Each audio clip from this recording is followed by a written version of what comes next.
저는 오늘 봉독회올리 말씀 가지고요.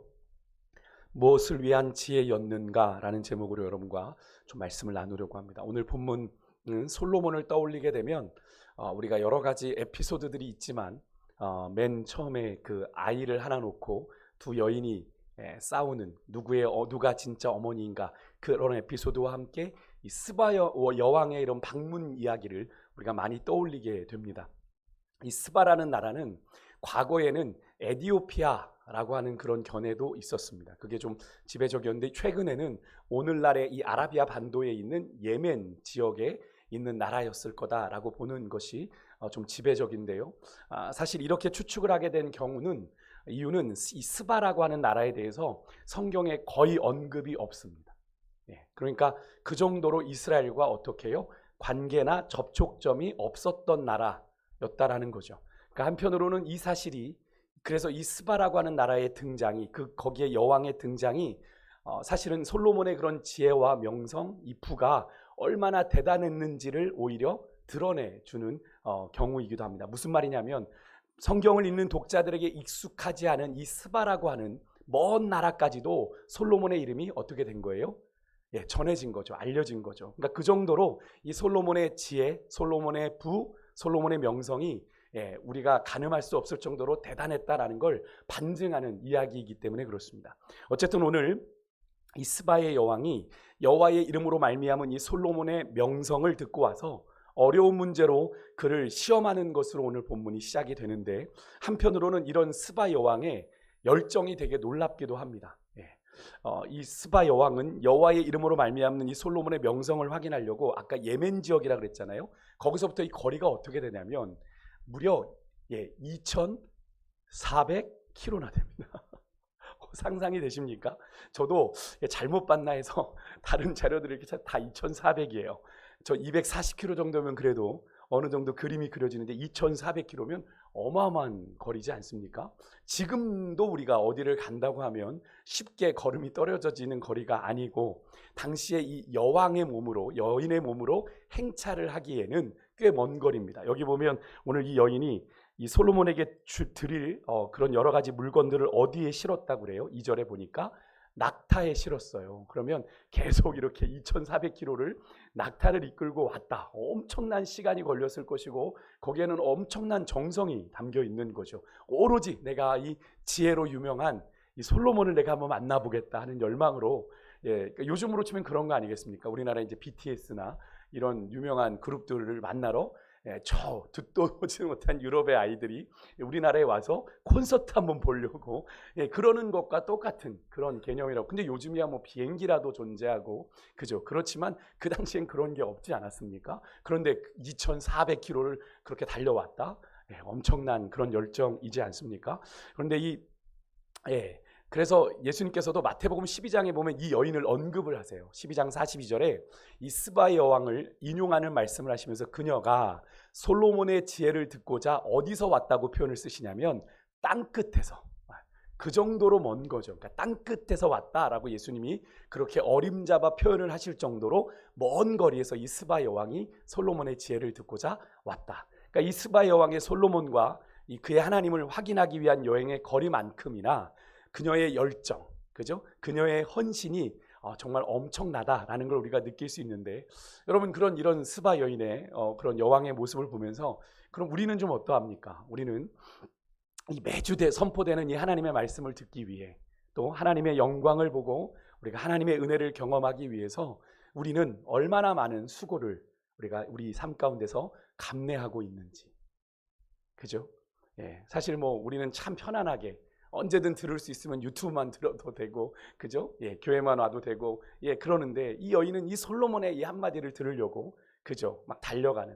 오늘 본문의 이방인인 이 스바 여왕도 솔로몬에게 그 놀라운 지혜를 주신 하나님을 알고자 2,400km를 행차하는 그런 엄청난 여행의 수고를 마다하지 않았는데, 여러분 하나님의 놀라운 은혜로 그분의 자녀가 된 우리는 이 살아계신 하나님을 알고 또 경험하고자 하는 일에 우리가 얼마나 수고를 감내하고 있는지를 우리가 조금 돌아보기를 원합니다. 조금만 멀거나 조금만 힘들면 우리는 이걸 거침없이 그냥 포기하고 마는데, 그죠? 이 여인은 그런 포기함 없이 정말 솔로몬의 지혜, 또 솔로몬에게 나타난 하나님의 영광을 보겠다고 여기까지 2400km를 달려온 이 여인의 열정, 우리에게 참 도전이 되는 그런 장면이지 않습니까? 그것도 이방 여인인데, 이방 사람인데 말입니다. 다시 본문으로 돌아와서 오늘 이 스바 여왕은요, 솔로몬과의 만남은 단순한 만남이 아닙니다. 그냥 지혜가 신기해서 온 게 아니라 당시 이 동방의 전설에 의하면 이 스바 여왕도 나름 명성이 있는 여인이에요. 지혜의 여왕으로 명성을 가지고 있는 여인입니다. 이름이 나 있었다고 해요.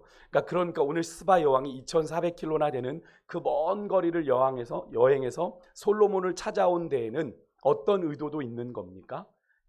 자신의 지혜와 어떻게 해요? 솔로몬의 지혜를 한번 견주어 보고 싶은 그런 마음이 어쩌면 크지 않았을까? 왜요? 이 여인도 동방에서 나름 지혜의 여왕이라는 소리를 들었으니까 그놈의 솔로몬이란 작자가 얼마나 대단한지 한번 보자 라는 그런 마음으로 2400km를 달려온 거죠. 그런데 오늘 이 본문의 장면을 묵상해 보면서 그런 생각이 들었습니다. 오늘 솔로몬 왕 위에 초기에 있었던, 아까 제가 서두에도 말씀드렸지만 솔로몬 하면 떠올리게 되는 이 두 창기의 재판 장면이 떠오르게 되는 거죠.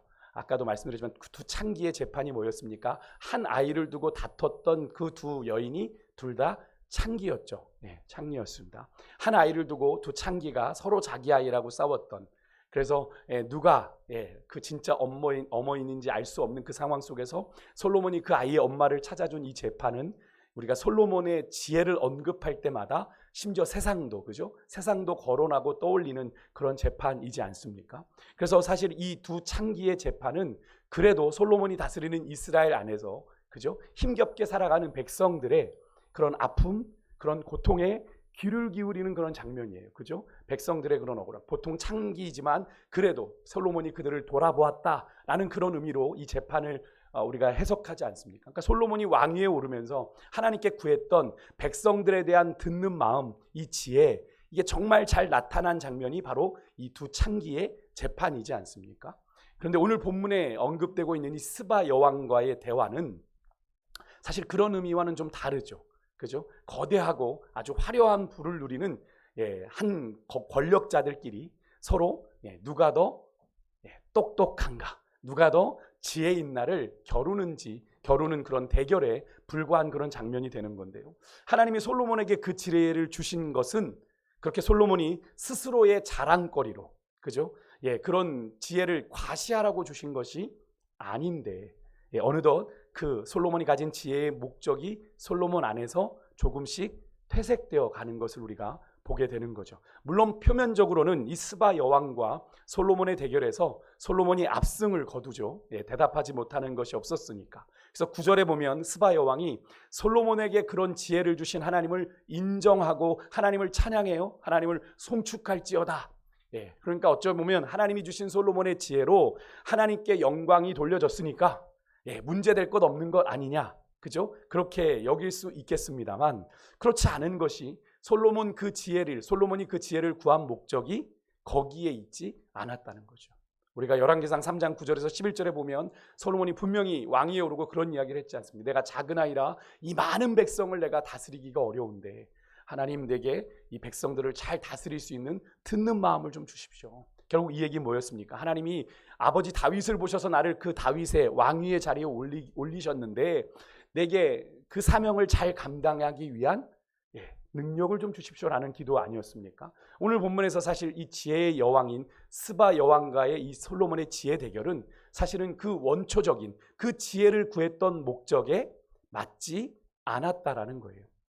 솔로몬이 그래도 이 왕정 초기에는 하나님께 받은 그 지혜를 그 목적에 걸맞게 잘 사용했는데 이제는 그것이 어떻게 해요? 자신의 고유한 능력인 양, 그죠? 자신이 그렇게 이렇게 세워진 능력인 양 드러내는데 하나님이 주신 지혜를 사용하고 있는 그런 모습을 보이고 있는 거죠. 오늘 본문 1절에 보니까 스바 여왕이 솔로몬에게 매우 어려운 질문을 했다고 기록합니다. 그것이 구체적으로 어떤 내용이었는지 나오지 않아요. 근데 분명한 건 2절에 보니까 스바 여왕이 마음에 있는 것을 이야기했다. 그러니까 마음에 오래 담아두었던 지혜의 여왕이지만 그 안에서 해결되지 않았던, 그러니까 스바 여왕이 누구에게 말하지 못하고 마음에 깊이 간직하고 고민하던 문제들까지도 가져와서 이야기했는데 솔로몬이 그런 스바 여왕의 질문에, 모든 질문에 어떻게 했어요? 답을 다 주었어요. 그러니까 왕이 알지 못해서 대답하지 못한 것이 하나도 없었다라고 하는 3절의 말씀을 보면 솔로몬의 대답은 7절에 스바 여왕이 생각했던 예상했던 것보다 훨씬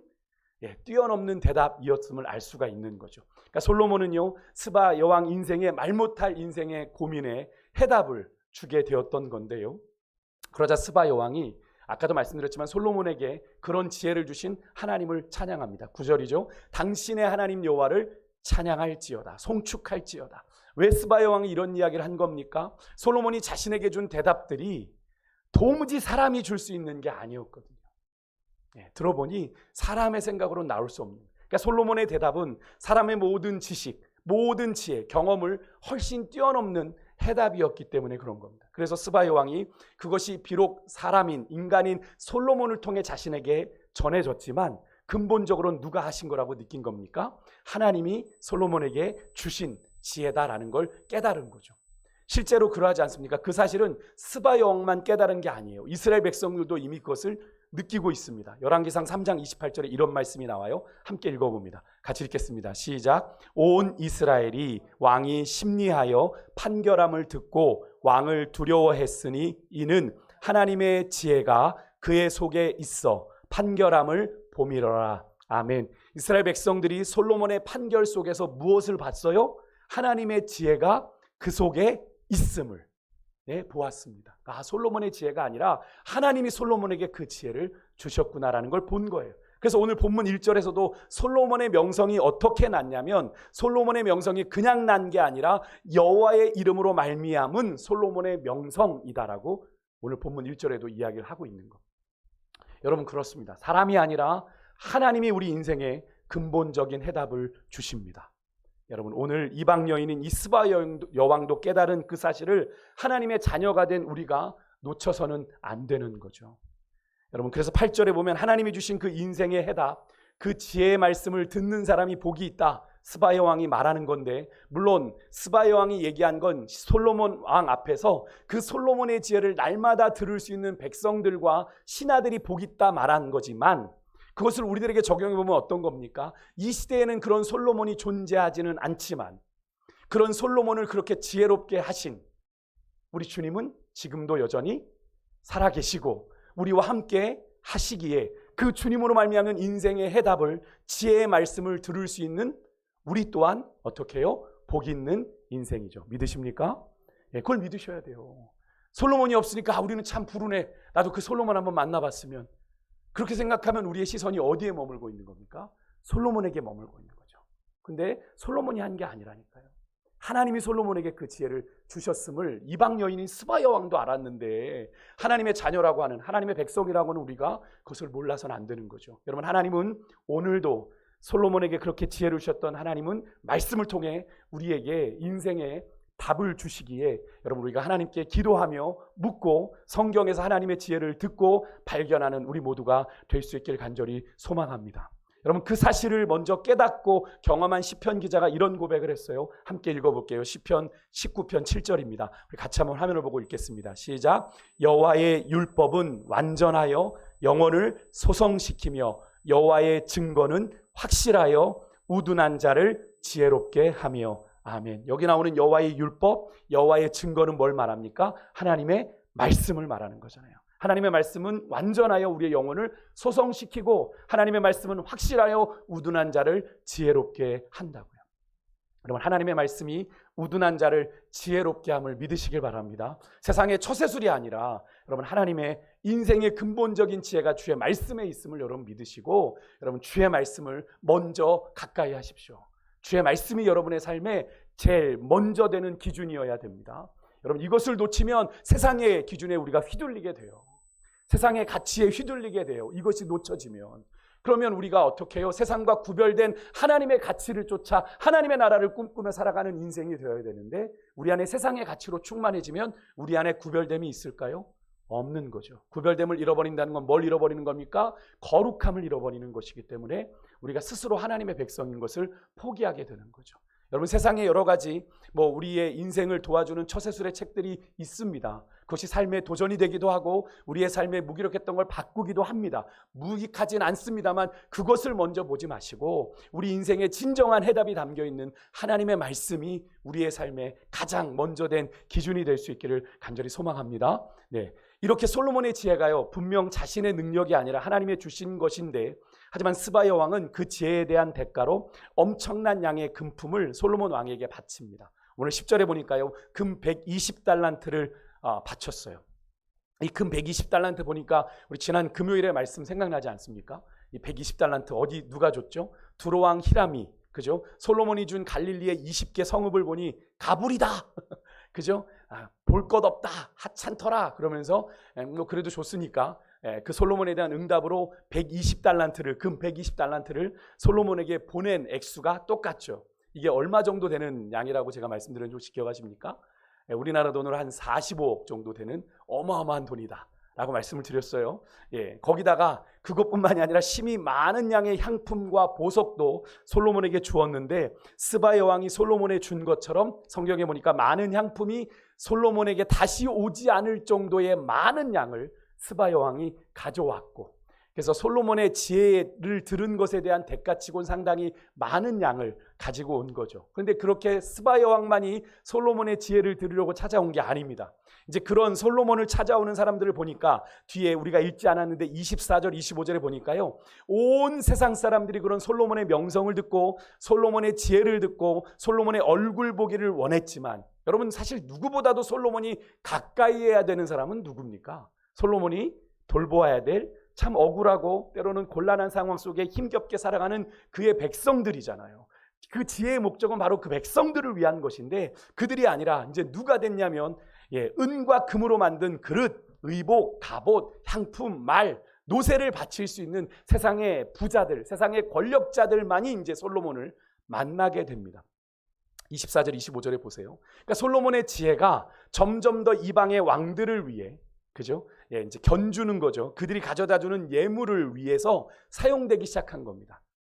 그들이 예물을 가져오면 지혜를 좀 풀어주면 좋아하니까 주객이 전도된 거죠. 분명히 자기 백성들을 위한 지혜를 구했는데 그 지혜가 뭐가 된 겁니까? 자기 과시용이 되어버렸습니다. 물론 솔로몬이 하나님이 복을 주셨기 때문에 세상에 그 어떤 왕보다 지혜로웠고 재산도 많이 소유할 수 있었지만, 결과적으로 솔로몬이 하나님이 주신 지혜로 하나님이 정말로 왕에게 금하셨던 자기를 위해 은금을 많이 쌓는 뭐를요? 죄를 범하고 있는 것을 우리가 보고 있는 거죠.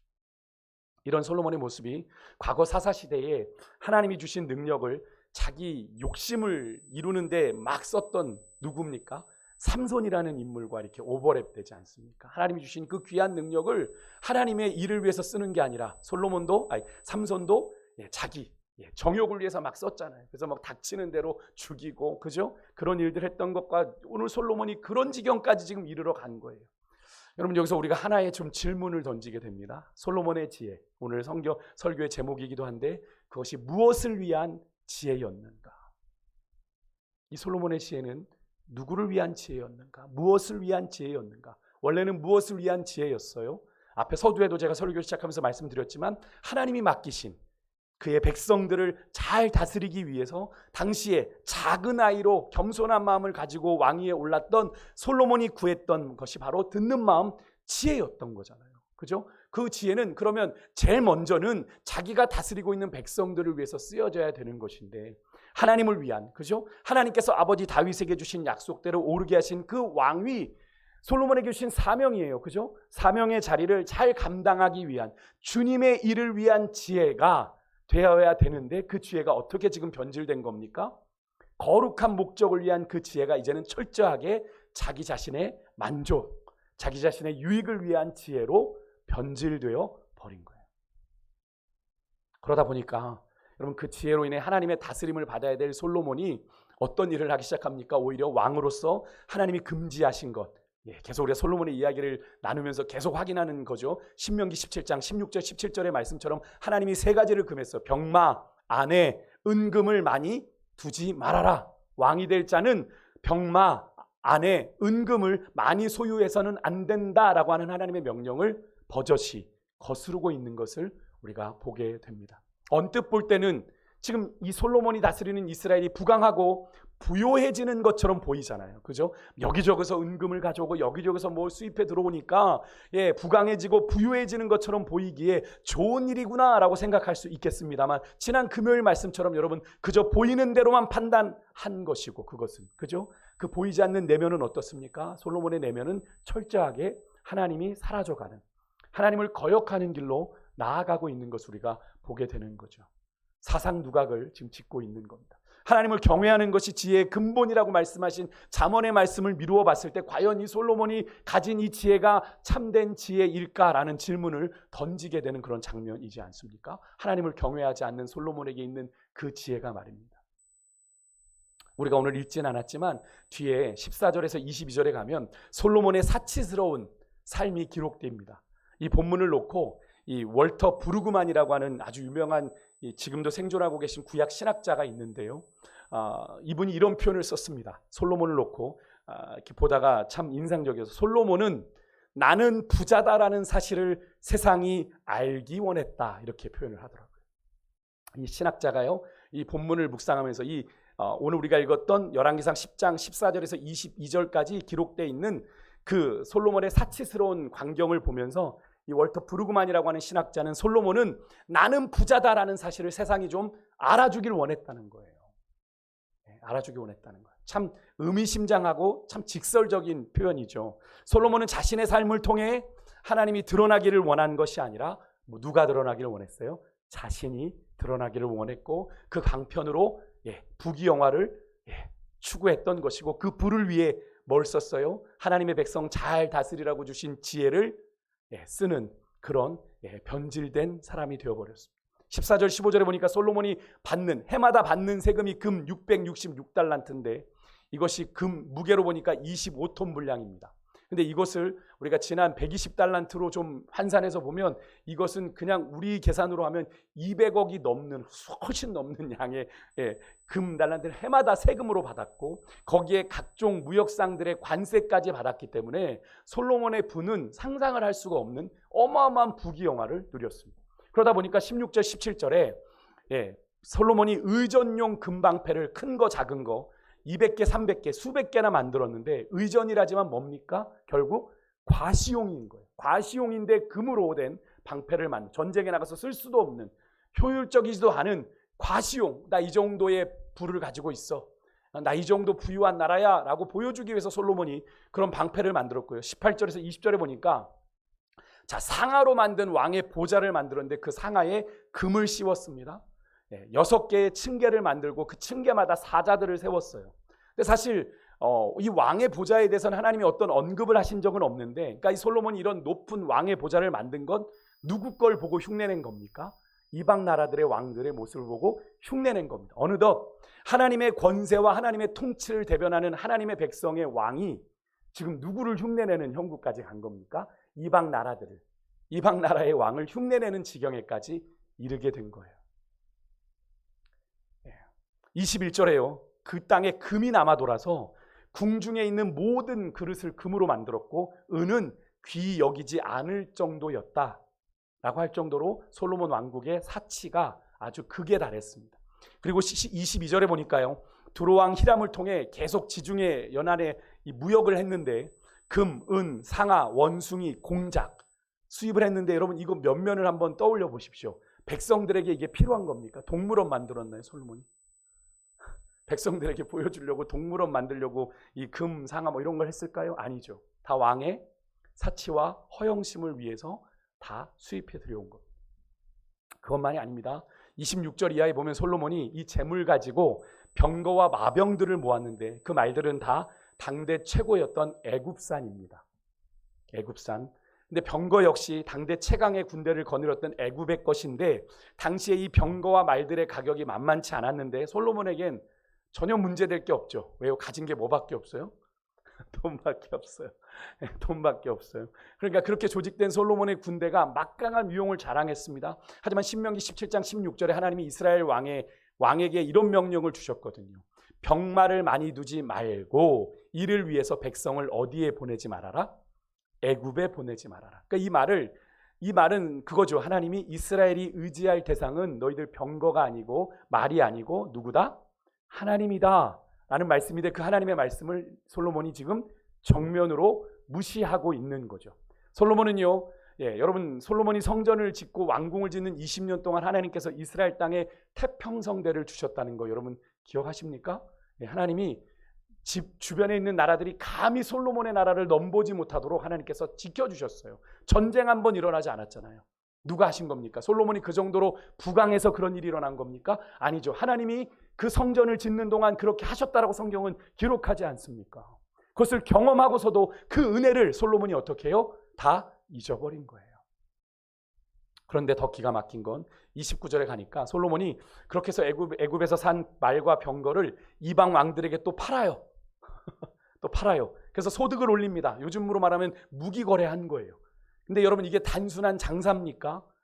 당시에는 언제든, 그죠? 주변에 있는 나라들이 원수가 되고 적국이 되죠. 그래서 그런 말이 있죠. 영원한 우방은 없다라는 얘기가 있는데, 그런 적국이 될 수 있고 원수가 될 수 있는 나라들에게까지 그런 강력한 마병과 병거를 팔았다. 언제든 이스라엘을 공격해서 이스라엘을 고통스럽게 할 수 있는 이방 군대에게 그런 강력한 무기를 넘겨준 거예요. 그러니까 우리가 핵을 가지고 있는데 핵을 옆에 있는 줘가지고 팔아먹은 거죠. 언제든 우리한테도 쏴 라고 준 겁니다. 이런 솔로몬의 모습이 무엇을 우리에게 가르쳐줘요? 백성과 나라의 안위보다는 지금 솔로몬의 눈이 뭐에만 열려 있습니까? 눈앞에 있는 경제적인 이득에만 눈이 멀어서 솔로몬이 처음에는 지혜로운 왕을 원했잖아요. 그죠? 하나님께 지혜를 구했을 때, 하나님, 나는 지혜로운 왕이길 원합니다. 하나님께서 맡기신 이 백성들을 잘 다스리는 지혜로운 왕이기를 원했습니다만, 이제는 그가 뭘 꿈꿉니까? 부요한 왕, 나는 부자다 라는 것으로 인식되고 싶은 그런 솔로몬의 상태를 단적으로 보여주는 장면이 사실 오늘 우리가 읽지 않았던 10장의 나머지 부분의 이야기입니다.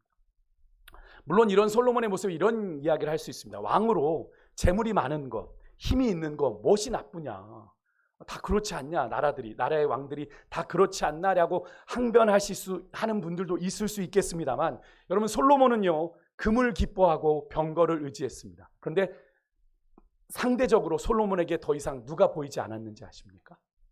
하나님이 보이지 않습니다. 그리고 그가 그토록 생각하고 염두했던 이스라엘 백성들도 더 이상 그의 이야기에 등장하지 않습니다. 함께 하나님을, 성전을 봉헌하면서 함께 예배하면서 막 기쁨을 나누었던 그 신앙 공동체도 더 이상 그의 인생에는 보이지가 않습니다. 그저 세상의 사치, 세상의 허영에 찌든 그런 솔로몬만 보입니다. 여러분, 이게 과연 성공한 삶일까요? 여러분, 하나님을 잃으면 모든 것을 잃어버리는 거예요. 반대로 모든 것을 잃어버려도 하나님만 붙잡고 있으면 아무것도 잃어버린 게 아닙니다. 왜 그렇습니까? 너무 단순한가요? 목사님, 그렇게 세상이 뚝딱 무자르듯 됩니까? 라고 질문하시겠지만, 여러분, 이것이 진리예요. 왜 그렇습니까? 우리의 생사화 복이 누구의 손에 달려 있습니까? 하나님의 손에 달려 있으니까. 그럼 하나님 잃어버리면 우린 다 잃는 것이고, 다 잃어버려도 하나님만 붙잡으면 우리의 죽고 살고 복받고 화받는 것이 주의 손에 달려 있으니까 언제든 다시 일어나게 하시는 거잖아요. 그렇지 않습니까? 우린 그거 믿고 사는 거잖아요, 우리 믿음의 사람들은. 여러분, 오늘 솔로몬에게 주어진 이 지혜와 부귀영화는 하나님의 복이었어요. 복이었습니다. 하나님을 기쁘시게 하는 수단으로 왕위에 오른 솔로몬에게 주신 복이었어요. 근데 어느덧 그것이 그의 인생의 목적이 되어버렸습니다. 저희가 주일날 살펴봤었죠. 기복신앙, 그죠? 보상심리, 그죠? 솔로몬이 정말 찾고 구해야 하는 그의 인생의 목적인 하나님이 그의 인생에서 사라져버렸어요. 하나님을 잃어버린 솔로몬, 모든 것을 잃어버린 거예요. 여러분, 우리에게도 하나님이 많은 은혜와 복을 주셨잖아요. 그죠? 그것이 하나님의 영광을 위한 도구로 아름답게 쓰여지고 계십니까? 여러분의 인생 가운데 오늘 솔로몬에게 던졌던 질문, 무엇을 위한 지혜였는가? 여러분, 그것을 우리에게 던져보자고요. 혹시 우리에게 주신 생명, 우리에게 주신 시간, 우리에게 주신 건강, 우리에게 주신 물질, 여러분 그것이 무엇을 위한 것인지 여러분 알고 살아가고 계십니까? 알아야 돼요. 그걸 잊어버리고 살면 우리는 똑같이 솔로몬처럼 그런 전철을 밟게 됩니다. 내 삶이 무엇을 위한 것인지, 내게 주신 은혜와 복이 무엇을 위한 것인지를 놓쳐버리면 우리는 향방 없는 것처럼 세상의 가치를 쫓아 이리 가고 저리 가고 그러다 주님 놓치게 된단 말이에요. 근데 여러분 주님 놓치는 건 단순하게 주님 놓치는 문제가 아니라 모든 것을 잃어버리게 되는 중요한 문제거든요. 여러분 오늘 이 밤 우리 신앙의 현 주소를 정직하게 좀 돌아보는 은혜가 있기를 원하고, 혹시라도 여러분의 마음에 어느덧 주님이 솔로몬이 그랬던 것처럼 사라지셨습니까? 자꾸 세상의 것이 가득 차서 하나님이 어디 간지도 온데간데 못 느끼시는 분들 계세요? 오늘 밤 다시 주님으로 충만한 은혜가 있으시기를 주님으로 축복합니다. 주님을 잃어버리면 모든 걸 잃어버리는 거예요. 하지만 여러분 모든 것을 잃어버려도 하나님만 우리가 붙잡고 있으면 아무것도 잃어버린 것이 아닙니다. 그럼 이 사실을 꼭 믿으시고 오늘 이 밤 우리의 삶을 한번 정직하게 돌아봤으면 좋겠어요. 내게 주신 것, 여러분이 만족하시든 만족하시지 않든요, 지금 내 삶이 내게 하나님께서 주신 은혜로 여기까지 살았잖아요. 시간, 생명, 건강, 물질, 다른 가지 여러 가지 것들, 그것을 내가 무엇을 위해 사용하고 있는가를 꼭 질문하셔야 돼요. 오늘 그래서 정말로 그 안에서 우리가 다시 한번 믿음의 법칙을 깨닫고 믿음 안에 나아가기를 원하는데요. 우리 찬송가 214장 우리 같이 부르고 오늘 말씀을 좀 정리했으면 좋겠습니다.